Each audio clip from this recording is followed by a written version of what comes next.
दोस्तों आज मैं आप लोगों के लिए इतना पावरफुल, इतना करामाती, इतना जादुई फर्टिलाइजर लेकर आई हूँ कि इसको डालते ही आपके प्लांट पर एकदम जादू का सा असर होगा, एकदम ज़बरदस्त असर होगा। प्लांट पर नई नई ग्रोथ आने लगेगी, नए नए पत्तियाँ आने लगेगी, पत्तियों का कलर जो है वो लश ग्रीन हो जाएगा, फ्लावर आपके बड़े हो जाएंगे, ढेर सारी कलियाँ आने लगेगी, कलियों का साइज बड़ा हो जाएगा, मतलब आपके प्लांट की ग्रोथ जो है वो तेज़ी से बूस्ट हो जाएगी। तो इसमें मैंने क्या क्या मिलाया है, सबसे पहले तो ये मैंने मिलाया है गुड़ का फर्टिलाइज़र लाई हूँ, जिसमें गुड़ में 3-4 चीज़ें मैं मिलाकर बनाई हूँ और ये इतना काम आती है। गुड़ के बारे में आप जानते हैं, उसमें मैग्नीशियम, पोटेशियम, कैल्शियम और आयरन होता है और साथ ही साथ वो हमारे प्लांट के हेल्थ को बनाता है, प्लांट की जो मिट्टी होती है मिट्टी को उर्वर बना देता है और इसके साथ साथ वो हमारे प्लांट पर जो फंगस लगे होते हैं, कीड़े लगे होते हैं, जो मिलीबग होते हैं, कीट पतंग होते हैं, चींटियाँ होते हैं, उन सबको ये दूर करता है। इस प्लांट को, इस फर्टिलाइज़र को डालने के बाद आप देखेंगे कि आपका प्लांट कितना तेज़ी से ग्रोथ करता है। इस फर्टिलाइज़र में मैंने 4 चीज़ें मिलाई है, तो आगे आपको वीडियो में पता चलेगा कि कौन कौन सी चीज़ें मैंने इसमें मिलाई है। तो आपके प्लांट पर भी उतने ही फ्लावर आएंगे जितने मेरे प्लांट पर आए हुए हैं, भर भर करके कलियाँ। चलिए वीडियो को स्टार्ट करते हैं। तो दोस्तों आपके गुड़हल के प्लांट पर इसमें फ्लावर नहीं आ रहे हैं या फ्लावर आ रहे हैं तो काफ़ी छोटे हो रहे हैं, कलियां उनकी बहुत ही मरी मरी सी दिख रही है, कलियां होती है लेकिन पीली होकर गिर जाती हैं, पत्ते उनके हरे नहीं हैं, फ्रेश नहीं है। यदि ऐसी बातें हैं तो विंटर के समय में ऐसा होना लाजमी है, क्योंकि जो गुड़हल के प्लांट होते हैं वो विंटर के सर्दियों को बर्दाश्त नहीं कर पाते। जैसे ही नवंबर दिसंबर आता है वैसे ही हमारे गुड़हल के प्लांट हैं वो थोड़े थोड़े डोरमेंट होने लगते हैं, क्योंकि गुड़हल के प्लांट को ठंड बिल्कुल बर्दाश्त नहीं होती है। तो यदि बहुत तेज ठंड पड़ती है तो ऐसे में गुड़हल के प्लांट जो हैं वो सूखने लगते हैं, उनकी ग्रोथ रुक जाती है, उनकी कलियां पीली होने लगती हैं, उनके पत्ते पीले होने लगते हैं। तो हम घबरा जाते हैं, परेशान हो जाते हैं कि आखिर हमारे गुड़हल के प्लांट पर ऐसी परेशानी क्यों आ रही है। हम घबरा करके बहुत सारा उसमें फर्टिलाइजर डाल देते हैं, लेकिन फर्टिलाइजर डालने से क्या होगा, ढेर सारा फर्टिलाइजर एक ही बार में डाल देंगे तो उससे हमारे गुड़हल के प्लांट फ्रेश नहीं होंगे, ग्रोथ नहीं करेंगे, बल्कि उनकी और भी स्थिति खराब हो जाएगी।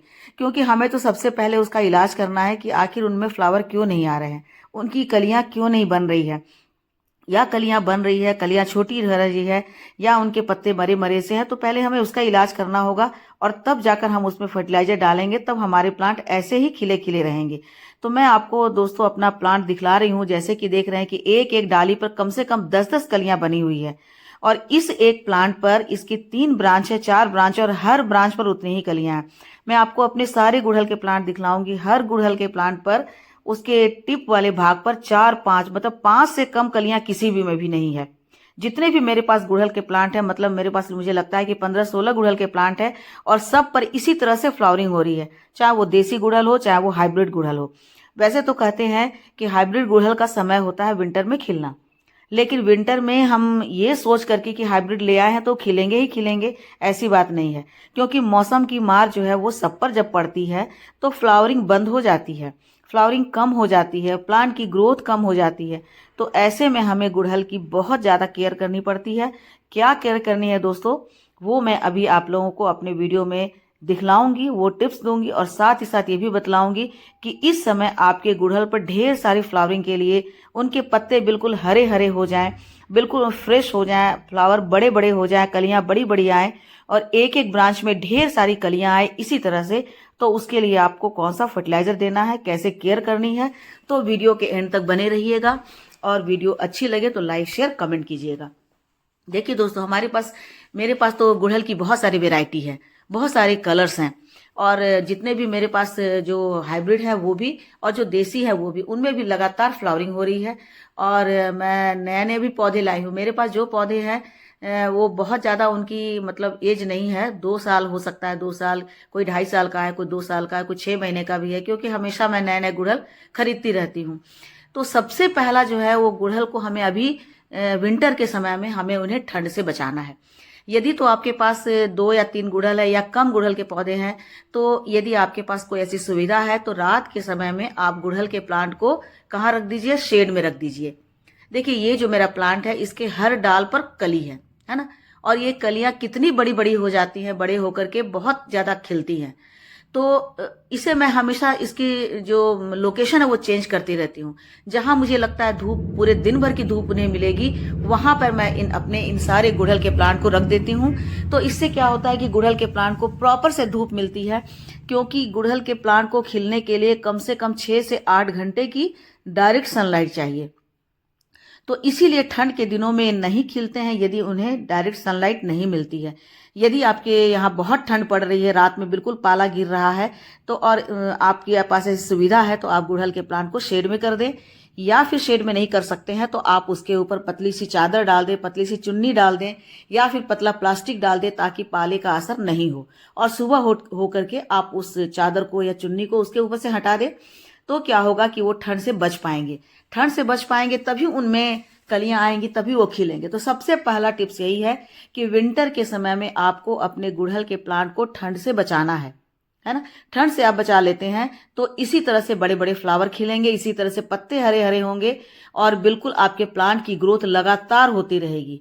यदि तो आपके घर में धूप अच्छी आती है तो आप ऐसी लोकेशन में रखें जहां पर 6 से 8 घंटे की धूप बराबर से इन्हें मिलती रहे, तभी आपके प्लांट पर ग्रोथ होगी और फ्रेश पत्ते आएंगे, फ्रेश कलियां आएंगी और सारी की सारी कलियां जो है हेल्दी होकर के अच्छे से खिलेंगी।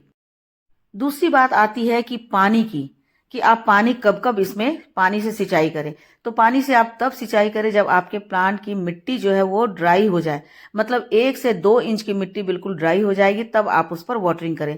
क्योंकि लगातार वाटरिंग कर देंगे तो उसमें नीचे नीचे फंगस होने लगेगा और तब इस तरह से फ्लावर आपके प्लांट पर नहीं आएंगे जिस तरह से मेरे गुड़हल के प्लांट पर आए हैं, है ना। क्योंकि जाड़े का दिन है, एक तो वैसे ही मॉइस्चर बहुत ज़्यादा है, ठंड बहुत ज़्यादा है, और उस पर यदि वो ड्राई नहीं हुए और फिर से आप पानी डाल देते हैं तो नीचे फंगस हो जाएंगे, कीड़े लग जाएंगे, फिर से लग जाएंगे और इस तरह से आपके प्लांट पर बहुत छोटे छोटे से कीड़े लगे रहेंगे। तो आपको ये ध्यान रखना है। तीसरी बात यह है कि आपको ध्यान रखना है कि आपके प्लांट पर कीड़े लगे हैं तो आप उसका इलाज कीजिए, क्योंकि ये जो कीड़े हैं चुपके से लग जाते हैं और बहुत तेजी से फैल जाते हैं, है ना। तेजी से फैल जाते हैं, उसके बाद क्या होता है कि आपके प्लांट को बिल्कुल ये खराब कर देते हैं और उसके कारण आपके प्लांट की सारी ग्रोथ रुक जाती है। प्लांट में कलियां छोटी हो जाती हैं, कलियों का रंग जो है पीला पड़ जाता है और उसके बाद कलियां बेजान होकर गिर जाती हैं। तो आपको बराबर से अपने प्लांट को वॉच करते रहना है कि कहीं आपके प्लांट पर कहीं मिलीबग तो नहीं लगी है, या फिर कहीं कोई काले काले कीड़े तो नहीं लगे, या फिर फंगस नहीं लगे। फंगस देखिए, फंगस जड़ों में भी लगता है और पत्तों पर भी लगता है। जो जड़ों में लगता है वो तो हमें नहीं दिखता है, वो तब हमें पता चलता है जब हमारे प्लांट जो है वो ग्रोथ करना बंद कर देते हैं या सूखने लगते हैं।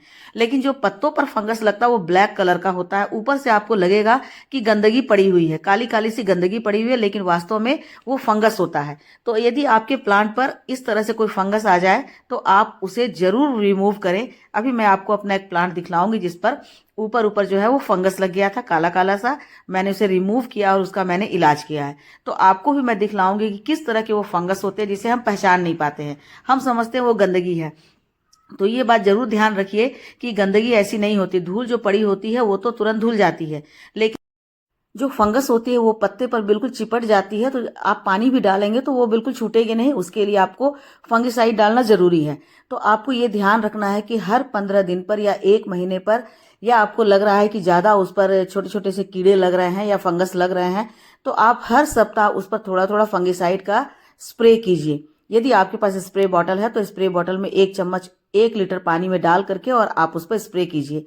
साथ ही साथ आपको ये काम भी करना है कि प्लांट पर जितने भी सूखे हुए पत्ते हैं, पीले पत्ते हैं, सूखे हुए फूल हैं, उन सबको आप हटाते जाइए, क्योंकि वो आपके प्लांट की एनर्जी को लेता है और वो प्लांट को फ्रेश नहीं रखने देता है, इसलिए आपको उसे हटा देना है। यदि आप उसे हटा देते हैं तो प्लांट में नई ग्रोथ आएगी, नई कलियां आएगी, नई पत्ते बनेंगे और सारे के सारे जो एनर्जी है वो प्लांट के फ्रेश वाले जो कली हैं या पत्ते हैं उन्हें मिलेगा। तो इस तरह से ये ध्यान रखना आपको बहुत ही ज्यादा जरूरी होता है। तो इस तरह से देखिए बहुत सुंदर सुंदर फ्लावर खिलेंगे, चाहे वो गुलाब हो, चाहे वो गुड़हल हो, चाहे वो चंपा हो, कोई भी फ्लावरिंग प्लांट हो। अभी तो गुलाब का भी फ्लावरिंग का समय होता है। यदि आप ये सब ध्यान रखते हैं तो गुलाब के प्लांट पर भी बहुत सारी कलियां आएंगी। मेरे सारे गुलाब पर ढेर सारी कलियां आई है। अब नेक्स्ट होता है कि आपको महीने में 1 बार या 15 दिन में 1 बार अपने प्लांट के पत्तों पर इसी तरह से पानी को स्प्रे करना है, पानी को डालना है, ताकि आपके प्लांट की सारी पत्तियां धुल जाएं। क्योंकि जब गंदगी जम जाती है, एक तो जाड़े के दिन है, धूप कम लगती है और ऊपर से यदि आपके पत्तों पर धूल गंदगी जमी हो तो अच्छे से वो फोटोसिंथेसिस का जो क्रिया है नहीं कर पाता है, तो प्लांट को फूड नहीं मिल पाता है। इसलिए कम से कम 15 दिन या महीने में 1 बार आप प्लांट को इसी तरह से बिल्कुल धो दे, ताकि उसकी जितनी भी गंदगी उसके पत्तों पर जमी हो वो सारी की सारी धुल जाए और प्लांट अपने आप में बिल्कुल फ्रेश हो जाए। कोई भी प्लांट हो, यदि इसी तरह से आप पूरी तरह से पाइप से लेकर के पानी डाल देते हैं तो सारे के सारे प्लांट जो हैं वो बिल्कुल फ्रेश हो जाते हैं। उनकी कलियां आपको अच्छे से दिखेंगी, पत्ते अच्छे दिखेंगे। उसके बाद जो है प्लांट बहुत अच्छे से ग्रोथ करता है। तो चाहे वो फ्लावरिंग प्लांट हो, चाहे वो क्रोटॉन हो, कोई भी वेजिटेबल गार्डन हो। अब मैं आपको वो प्लांट दिखलाती हूँ दोस्तों जिस पर मेरे फंगस लगे हुए थे, लेकिन बीच बीच में आपको इसी तरह से जितने भी बेजान पत्तियां हैं उन सारी पत्तियों को आपको हटा देना है, तभी आपके फ्लावर जो है अच्छे से खिल पाएंगे। सिर्फ उसमें फर्टिलाइजर देना काफी नहीं होता है। देखिए ये जो मेरे प्लांट है, प्लांट के पर इसमें 4 ब्रांच और चारों ब्रांच पर इसी तरह से भर भर करके 5-5, 6-6, 7-7 कलियां हैं।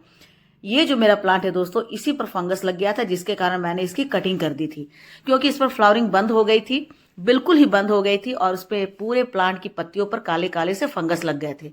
तो उस पर मैंने फंगिसाइड मैंने पहले तो कटिंग कर दी, कट करके इसको प्रून कर दिया अच्छे से, और उसके बाद मैंने इस पर फंगिसाइड कम से कम हर सप्ताह 2 सप्ताह तक मैंने फंगिसाइड डाला है। तो अब जाकर इसकी पत्तियां जो है बिल्कुल फ्रेश हो गई है। तो इसमें मैं क्या करूं, इसमें मैंने सबसे पहले मुझे फूड डालना है इसे, क्योंकि जब फंगस लग गए हैं तो ये प्लांट थोड़े से कमजोर हो गए हैं। तो कमजोर हो गए हैं तो इसे मजबूत बनाना है, तो मैंने काउडंग कंपोस्ट दिया है ना। और साथ ही साथ देखिए फंगिसाइड मैं हर सप्ताह इस पर डाल रही हूँ। मेरे पास स्प्रेयर अभी नहीं है, तो मैं इस तरह से पूरे प्लांट की जितनी भी पत्तियां हैं सब पर मैं इस पर हर सप्ताह फंगिसाइड, साफ फंगिसाइड को इसी तरह से पानी में घोल करके और पत्तों पर डाल दे रहे हो, जिससे कि देखिए अब पत्ते जो है इसके बिल्कुल फ्रेश हो गए हैं। इन्हीं पर पूरा काला काला हो गया था, लेकिन अब पत्ते फ्रेश हो गए और देखिए इनमें कलियां भी आने लगी है। जबकि इधर 1 महीने से इसमें कोई कली नहीं थी, लेकिन अभी 4 से 5 कली इस पर भरी हुई है। 2-3 ब्रांच पर छोटी छोटी सी कलियां आ गई है, देखिए यहाँ भी निकल रहा है। तो ये मतलब असर होता है, ये प्रभाव होता है यदि हम उसकी अच्छे से देखभाल करते हैं। अब हमें इस प्लांट पर और क्या करना है दोस्तों, तो देखिए सरसों की खली है ना, यहाँ पर मैं सरसों की खली के साथ साथ 3 और फर्टिलाइजर इसमें डालूंगी, क्योंकि ये प्लांट मेरा कमजोर है। अभी भी इसके पत्तों पर थोड़ा थोड़ा सा ब्लैक पैचेस दिख रहा है, इसीलिए मैं इस पर फंगिसाइड का स्प्रे की हूँ। तो ये चूंकि बहुत कमजोर है, इसे हमें कंप्लीट फूड देना। तो सरसों की खली में गर्माहट भी होती है, पोटेशियम भी होता है। पोटेशियम, मैग्नीशियम, कैल्शियम, फास्फोरस होता है। ये हमारे प्लांट को बहुत तेजी से मजबूत बनाता है और साथ ही साथ फ्लावरिंग पर लाता है। दूसरा ये है चाय की पत्ती। चाय की पत्ती का लिक्विड, यानी कि हम टी कह सकते हैं। तो इसमें बहुत भारी मात्रा में नाइट्रोजन होता है। मैं सरसों की खली में भी नाइट्रोजन होता है, इसमें भी नाइट्रोजन होता है। और साथ साथ ये हमारी मिट्टी को एसिडिक भी बनाता है, यानी कि हमारे प्लांट के को खिलाने के लिए इसकी मिट्टी जो है वो तैयार हो जाती है। तो इन दोनों को मैंने 1-1 कप बराबर से मात्रा में मैंने मिला दिया है, सरसों की खली और उसके साथ साथ यह है चाय की पत्ती का चाय। तो इन दोनों में potassium, magnesium, nitrogen, calcium, iron और फास्फोरस है। अब तीसरी चीज जो मैं ले रही हूँ वो है अनियन है ना, प्याज के छिलके का लिक्विड, जिसे मैंने भिगो करके रखा हुआ है एक बॉटल में। उसमें मैंने थोड़ा सा गुड़ भी मिलाया था, तो कह सकते हैं एंजाइम, लेकिन पूरी तरह से एंजाइम भी नहीं है, क्योंकि काफी दिन हो गया और मैं इसमें 2-3 बार पानी मिला चुकी हूँ। तो अब इसका जो है इसमें भी भारी मात्रा में पोटेशियम, कैल्शियम है ना। प्याज की पत्तियों में और भी बहुत सारा चीज होता है। अब ये स्पेशल खाद है दोस्तों, ये है गुड़ का बना हुआ है ना। गुड़ है, गुड़ के 1 चम्मच गुड़ है, 2 चम्मच आटा है और 1 चम्मच मिट्टी है। इन तीनों को मिला करके और थोड़ा सा गौमूत्र है मिला करके मैंने इसे रख दिया था कम से कम 10 दिन। 10 दिन के बाद ये जो लिक्विड फर्टिलाइजर बना है वो इतना पावरफुल है कि आप किसी भी प्लांट में डालेंगे तो मरता सूखता पौधे पर भी फ्लावरिंग स्टार्ट हो जाएगा। अब इन चारों को मैंने मिला दिया, चारों को मिला करके और 1 लीटर पानी में मैं अब डाइल्यूट करूंगी। उसके बाद मैं सारे प्लांट में डालूंगी। इस प्लांट पर तो डालूंगी ही डालूंगी, क्योंकि ये काफी कमजोर हो चुका है प्लांट। इसके साथ साथ मैं बाकी फ्लावरिंग प्लांट पर भी डालूंगी, ताकि मेरे जितने भी प्लांट पर देख रहे हैं कि बहुत सारी कलियां हैं, बहुत सारे फ्लावरिंग प्लांट मैंने आपको दिखलाया, मतलब बहुत सारे गुड़हल के प्लांट दिखलाए। सारे गुड़हल के प्लांट पर मेरे 5-5, 6-6 हर डाल पर हैं। मतलब 1-1 प्लांट पर कम से कम 10 से 20 कलियां आई हुई है। उसमें से कुछ फ्लावर खिल गए हैं और कुछ अभी फ्लावर खिलने वाले हैं, जो कि कल परसों में खिल जाएंगे। तो इसी तरह से आपके प्लांट में भी कलियां आएगी, ऐसे ही फ्लावर खिलेंगे यदि इस लिक्विड फर्टिलाइजर को आप डालेंगे, क्योंकि 4 फर्टिलाइजर का एक कॉम्बो है ना। इसमें अनियन पील है, इसमें सरसों की खली है, इसमें चाय की पत्ती है, इसमें गुड़ का बना हुआ एंजाइम भी है। तो ये जो है गुड़ के जो एंजाइम बना है उसमें यदि हम 10 दिन इसे रख दिए हैं, आटा, मिट्टी, गौमूत्र और गुड़ मिला करके, तो इसमें बैक्टीरिया, अच्छे बैक्टीरिया जो है वो अच्छे से जनरेट हो गए हैं और हमारे प्लांट आपको ये तेज़ी से ग्रोथ पर लाएंगे। तो सारे प्लांट को डालना है जिस पर हमारी कली नहीं आई। ये भी एक मेरा प्लांट है जिस पर छोटी छोटी कलियां हैं। ये प्लांट जो है जिसे मैंने अभी कटिंग लगाया था, तो इसमें भी मैं डाल दे रही हूँ, तो 10 दिन के अंदर इसमें भी कलियां आ जाएंगी। जैसे नर्सरी वाले करते हैं, छोटी छोटी से कटिंग में उनके 10-10 15-15 कलियां होती हैं, तो इसी तरह से वो फर्टिलाइजर डालते हैं, जो कि सीक्रेट वो किसी को बताते नहीं हैं। ये भी मेरी कटिंग से लगी हुई है और आप देख रहे हैं कि हर डाल इसमें 3 ब्रांच और तीनों ब्रांच में 5-5 कलियां हैं। इस हिसाब से देखेंगे तो 5 तिहाई 15 कलियां एक साथ मेरे इस फ्लावरिंग प्लांट पर, इस गुड़हल के प्लांट पर लगे हुए हैं। तो आप यदि इस तरह से देखभाल करते हैं तो आपके गुड़हल के प्लांट पर भी इसी तरह से भर भर करके कलियां आएंगी और ढेर सारी कलियां खिलेंगी, ढेर सारे फ्लावर खिलेंगे। ये देखिए दोस्तों, अजेलिया का प्लांट है। देखिए ये कितना छोटा सा है और इसमें भी इतनी अच्छी कली आई हुई है, इसमें 3-4 कली आई हुई है। तो ये सीक्रेट जो है दोस्तों आपको मैं बतला रही हूँ, इसे आप फॉलो करके अपने प्लांट पर ऐसे ही ढेर सारे फ्लावर ले सकते हैं। आई होप दोस्तों आज की जो टिप्स मैंने आप लोगों को बतलाई है आपको अच्छी लगी होगी। अच्छी लगी हो तो लाइक शेयर कमेंट कीजिए। मेरे चैनल पे नए हैं तो मुझे सब्सक्राइब भी कर लीजिए। मिलती हूँ अगले वीडियो में, तब तक मेरे साथ बने रहें और अपना ढेर सारा ख्याल रखें और साथ साथ मेरे साथ साथ ऐसे ही गार्डनिंग करते रहें, ताकि जिस तरह से मेरे गुड़हल पर इतने सारे फ्लावर आए हैं आपके गुड़हल पर भी आए। Thank you.